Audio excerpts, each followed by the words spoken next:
What are your thoughts on humane washing and greenwashing and I guess incremental changes that we see? I want to say that I do think that everyone in the movement at least wants good things. Everyone has good intentions. But what are your thoughts about basically humane washing? Sometimes I feel like it promotes in a way that instead of people not eating these animal products, now they just do that, except that it's removal of guilt. And I guess Yeah, I'm particularly interested in knowing, I feel like a lot of people who also fund this sort of things are personally not vegan. So that's why the cause is not so dear to them as much as it is to us. And that's why it kind of distracts the conversation from that like end goal animal liberation to temporary measures that I don't think are very sophisticated and work long term. But I would like to know what you think about it. yes, that's absolutely true. For time immemorial, I wrote down a note here that I wanted to talk to you about, but I don't know if I've thrown it away. It actually referred to that because of what's going on in the United States in the movement at the moment. It goes something along the lines. I talked about rights in generally. The battle for rights ultimately are always fought first in the marketplace of ideas. That's where they start. Whether they're human rights or women's rights or black rights or the rights of children or the handicapped or the rights of refugees, which are so common and so prevalent nowadays, or rights of prisoners or prisoners of war. And of course, the most important one today, by sheer numbers and weight alone, is animal rights, the most significant one. Now, these movements are always susceptible to being hijacked by vested interests or political interests.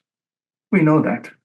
And they will use the terminology to greenwash and to spin, and they've got better spin doctors than we could possibly imagine. Unfortunately, our efforts, people like you and I and many others, are often impaired, actually, by well-meaning people, as you say, well-meaning welfareists who are actually very timid souls with very modest ambitions. Very often they're not even vegan, but there's an even worse, more insidious type. There are several CEOs of major American NGOs who claim to be vegan and are not, and have been caught. So they're playing both sides of the fence. They're the worst of all creatures.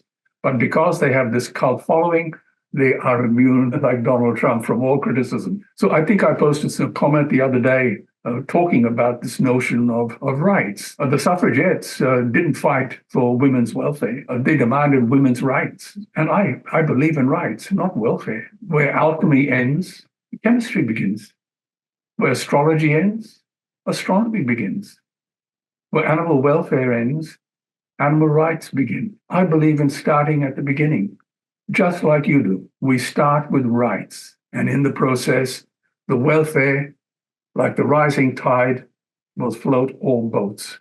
But we start with rights. Thank you. I think sometimes we lose that connection and we start doing a lot of math and statistics that if we do this, multiple that by a gazillion, which is the number of like chickens that we kill. And anything you do, if you multiply that by, I don't know, by billions, it's going to end up in a large number. So if you gave every chicken 1 extra centimeter or inch, multiply that by 1 billion or trillion, it just becomes so large. And you can show it in numbers that it's a lot of impact. But if I put myself in place of that chicken, I don't know how much it means. And I don't know how much it improves our movement to reach animal liberation, which is the final goal.